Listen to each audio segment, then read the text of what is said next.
Cher frère Ahmed, salam alaikum. Alaykoum salam wa rahmatullahi wa barakatuh. J'espère que tu vas bien. Alhamdulillah. Je pourrais terminer ma phrase quand même.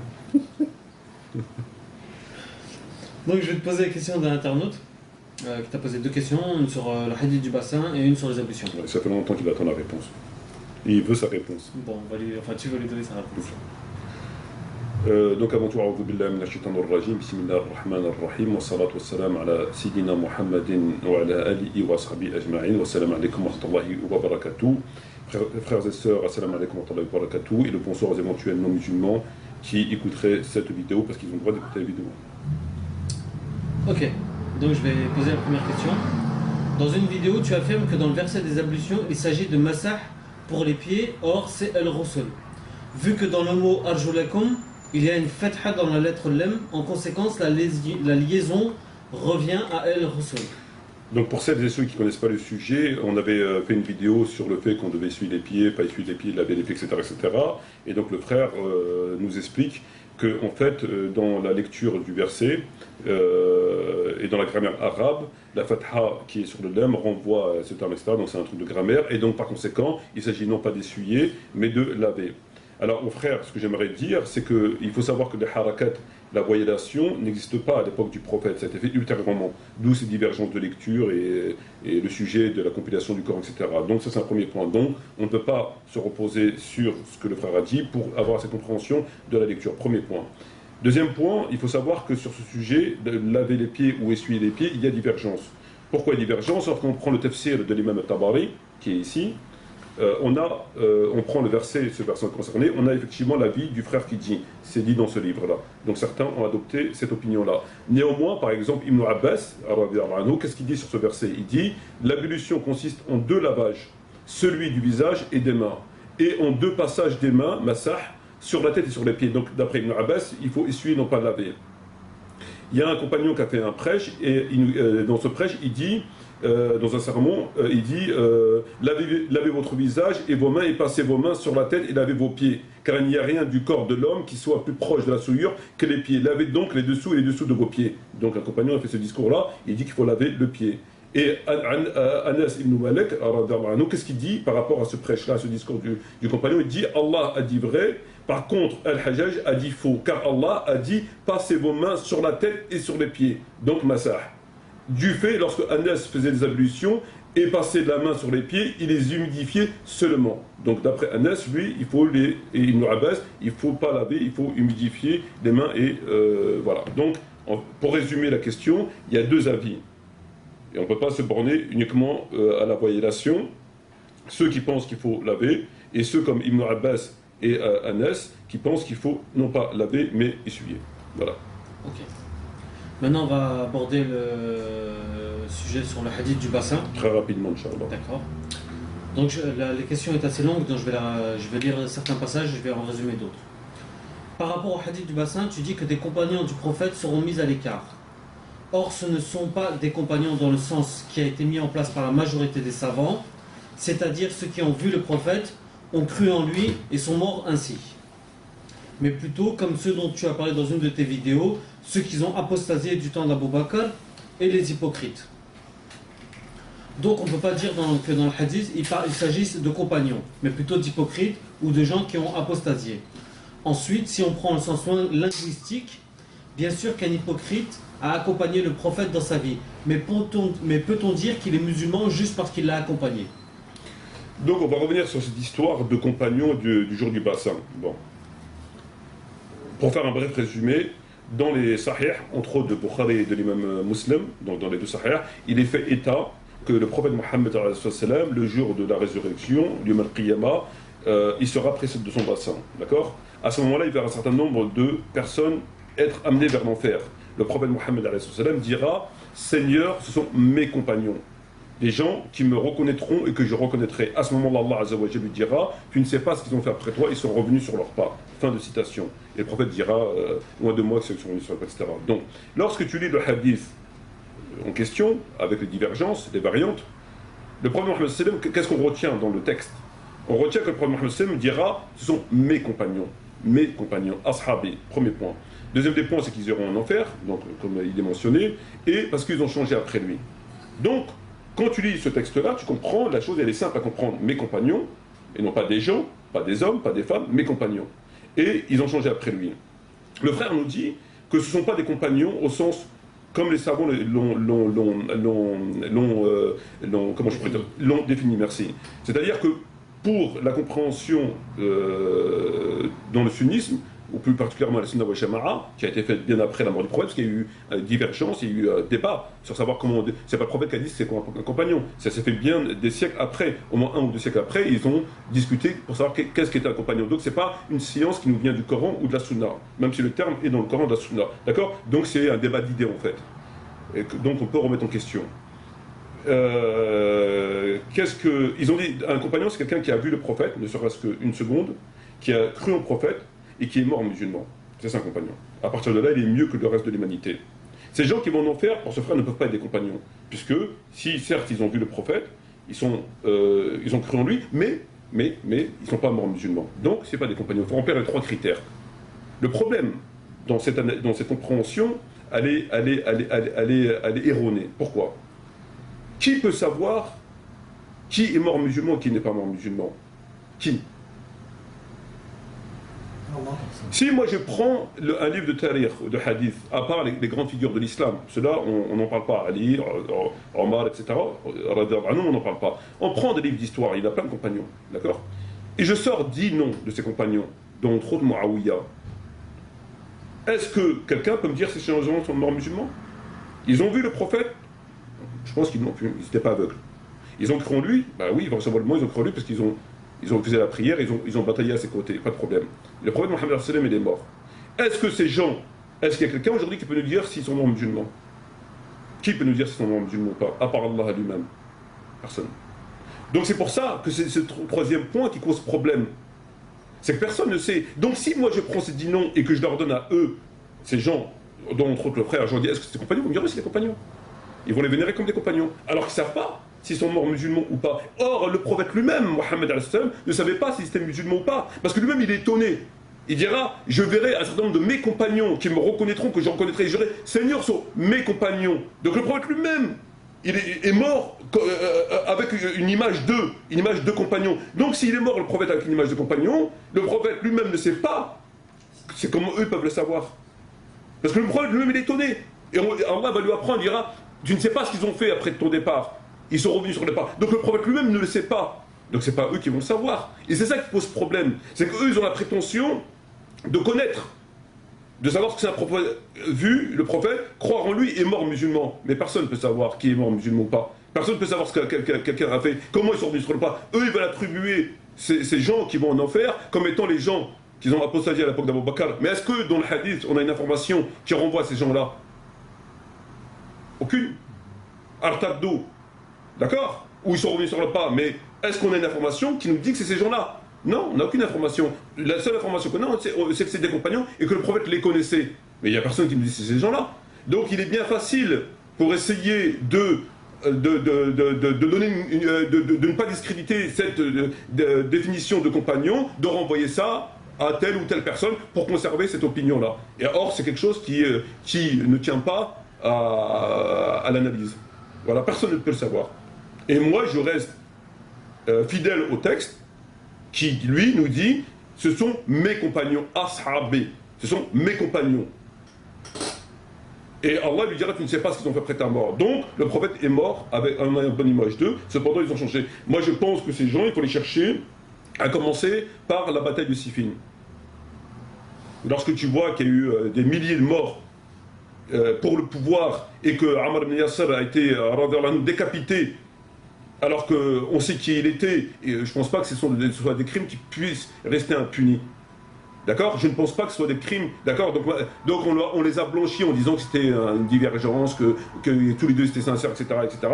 On s'est fait l'avocat, entre guillemets, du diable. Moi, je n'ai pas cette opinion-là. Il n'y avait pas pour moi de question d'incompréhension, de divergence. C'est une question de pouvoir, et le pouvoir a été usurpé à l'imam Ali parce qu'il lui revenait le pouvoir de plein droit, et je pense que tout le monde est d'accord là-dessus, et on ne l'a pas donné parce qu'on ne voulait pas le donner, parce qu'on voulait, c'était une lutte de pouvoir, c'était pas une lutte de divergence. Et ces morts innocents qui sont morts durant ces batailles-là, et qui ont laissé des orphelins et des veuves, ces criminels doivent payer. Les gens qui ont causé la perte de la nation de l'islam à cette époque-là, etc., seront jugés par rapport à ça. Ça n'a rien à voir avec ceux de l'époque d'Abu Bakr. Le prophète parle de ses compagnons à lui, il parle pas de... Ça se trouve, ces gens-là, ils les ont même pas vus, ils n'ont même pas vu le prophète. C'est des gens qui ont apostasié loin de la péninsule, loin de Médine, dans la péninsule arabique. Donc voilà. Donc maintenant, je sais que ces frères, ça le dérange parce qu'ils veulent conserver leur définition, ça leur cause problème, donc ils essayent de trouver d'autres gens, mettre ça sur le dos d'autres personnes. Comme ça, ils conservent. Mais ça ne tient pas. Malheureusement, ça ne tient pas.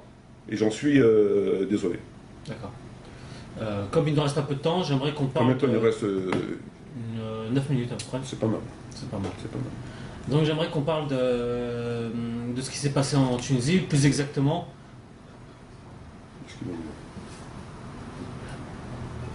Plus exactement des déclarations qu'a fait Tariq Ramadan et de ses positions sur les événements en Tunisie, où il a soutenu en fait, le mouvement populaire qui s'est passé. Déjà, il faut être heureux pour le peuple tunisien, parce qu'on est toujours nous, heureux en tant que musulmans lorsqu'un peuple se libère de la tyrannie. Que ce peuple soit musulman ou non musulman, lorsqu'une personne se libère, que ce soit un homme ou une femme, un noir ou un blanc, un musulman ou un non musulman, d'une torture, d'une tyrannie, on peut que saluer, car Allah condamne la tyrannie d'où qu'elle vienne et à l'encontre de qui que ce soit, d'accord? Allah condamne la justice, peu importe l'injustice, premier point. Deuxième des points, lorsqu'on entend Tariq Ramadan parler de la révolution et de saluer la révolution tunisienne, on peut que rigoler, quoi. On a du mal à se retenir. On a du mal à se retenir. Il faut quand même revenir à un peu plus de... Il faut qu'il soit un peu plus raisonnable, il n'est pas raisonnable. Tu peux rebondir. Tariq Ramadan, c'est quelqu'un qui, je pense qu'il n'a rien à voir avec un révolutionnaire. Je comprendrais qu'un révolutionnaire comme Ben Laden, comme Chavez, comme différentes personnes sur la Terre, qui soient musulmans ou non musulmans, et qui sont contre l'ordre mondial, contre les tyrannies, et qui ont fait un certain nombre de choses de fait, qu'ils ont été en prison, qu'ils ont payé parfois de leur vie, en tout cas de leur liberté, de leur lutte, puissent s'exprimer en ce sens, même si un est un peuple arabe musulman et l'autre est un athée, etc. En tout cas, je peux comprendre. Lorsque Tariq Ramadan, lui qui est un pur produit de ça, se permet de saluer une révolution, ben il n'est pas raisonnable. C'est pas sérieux. Comment tu veux qu'il soit crédible, cet individu, comment tu veux qu'il soit crédible alors que c'est un individu qui est un pur produit de la société, qui appelle les musulmans à l'intégration. Lorsque tu appelles des musulmans à l'intégration, tu leur dis on doit s'intégrer, on doit obéir aux lois, on doit se soumettre à ce gouvernement-là, et que tu sais que ce gouvernement ne fait pas que du bien, et que entre autres, il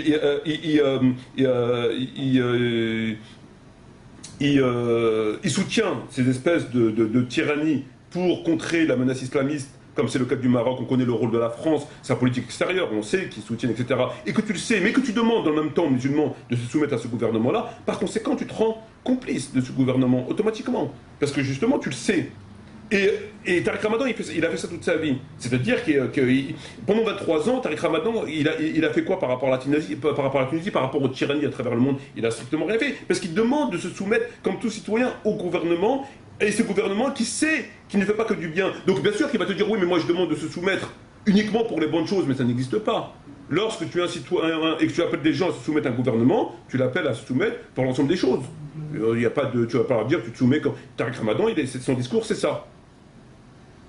Et que après il va te... C'est pas sérieux. C'est pas sérieux enfin. Tariq Ramadan, je veux dire, c'est une plaisanterie.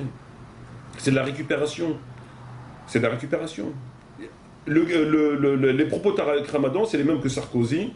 C'est les mêmes. Aujourd'hui, tout le monde a vu que le peuple tunisien souffrait, tout le monde est contre la tyrannie. Mais pendant 23 ans, ils ont tous travaillé pour que ces peuples soient opprimés. Aussi bien le gouvernement français qui a aidé le gouvernement tunisien, qui aide le gouvernement marocain, qui aide différents gouvernements à écraser son peuple et donc pour contrer la menace islamiste, etc. Et aussi bien des gens qui sont complices, des gens qui s'intègrent, qui appellent l'intégration, à respecter ce gouvernement, et ils sont sur le même niveau, c'est la même famille, c'est la même chose. Donc ils sont très mal placés pour venir nous parler qui sont heureux que le peuple soit libéré. Au contraire, ils ont aidé ces gouvernements-là à travers leur discours de soumission et ils les ont aidés. Est-ce qu'en 23 ans, Tariq Ramadan a soutenu la population tunisienne ou les a incités à quoi que ce soit? C'est une question ou c'est une blague? Non, c'est une question parce que j'ai pas lu. Elle est où la caméra là? Non mais c'est pas sérieux, Ramzi. Franchement, c'est pas sérieux. Ouais. Il a rien à voir avec tout ça. C'est de la récupération. Mais en n'étant pas... Bon, c'est vrai que c'est pas un révolutionnaire là-dessus. Mais non seulement c'est pas un révolutionnaire, mais c'est un pur modèle de soumission. Des révolutionnaires, les gens qui luttent contre la tyrannie à travers le monde, on les connaît. Ils ont eu souvent des problèmes avec l'État. Ils ont été souvent incarcérés, qu'ils étaient musulmans ou pas. Combien de Tariq Ramadan, combien de fois il a été inquiété par l'État? Combien de garde à vue il a fait Tariq Ramadan? Aucune. Comment? Aucune. J'ai pas entendu comment? Aucune garde à vue. C'est quand même... Pour quelqu'un qui a des idées proches de la révolution, donc être révolutionnaire, avoir une idée révolutionnaire, c'est à l'encontre de l'ordre mondial. Tu es contre le système tunisien, tu es forcément contre le système français, puisqu'il l'aide, etc. Donc ils sont main dans la main. Donc forcément, il t'arrive un petit peu quand même des petits problèmes. Il était interdit quand même en Tunisie. Oui, il est interdit. Mais il est plus interdit maintenant. Il pourra la raconter, c'est ça là-bas. Moi, je pense plutôt que c'est un coup médiatique qu'autre chose. Mais c'est évident. Il n'a rien à voir. C'est quelqu'un qui a toujours appelé qui a appelé à respecter les lois du pays et par conséquent à se soumettre et à accepter tout ce que fera ce gouvernement, dont entre autres la protection, l'aide, l'assistance au gouvernement tyrannique qui opprime leur peuple. C'est clair, net et précis. Voilà. Quand on est un petit peu, un peu révolutionnaire et ayant un minimum d'intégrité, on sait que ce gouvernement est un gouvernement qui fait ce qu'il fait. À partir de là, tu ne peux pas appeler les gens à s'y soumettre, etc. Et à côté de ça, tu fais des choses, c'est clair. Donc c'est pas du tout son cas. C'est pas du tout son cas.